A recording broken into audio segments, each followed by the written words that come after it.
गुजरात राज्य Bharat scout guide संघ और गुजरात राज्य की ओर से ओखा मुकाम पे सी कैंप का आयोजन किया गया है। आज दूसरे दिन 150 स्काउट गाइड ने ओखा दरिया बीच की सफाई का एक सुंदर अवसर प्राप्त किया और पर सफाई की है और स्वच्छ भारत अभियान अंतर्गत जो काम चल रहा है उसमें अपना थोड़ा बहुत योगदान उन बच्चों ने दिया है।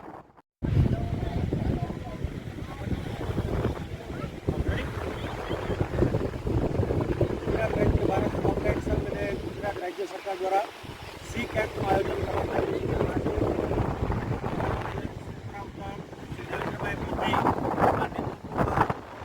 ચાલી રહેલા સ્વચ્છ અભિયાનની અંદર સ્કાઉટ ગાઈડના વિદ્યાર્થીઓએ ઓખા મુકામની સફાઈ કરી છે। લગભગ 7 થી 8 જેટલી બોરી ભરીને પ્લાસ્ટિકનો કચરો અહીંયા એકત્રિત કર્યો છે।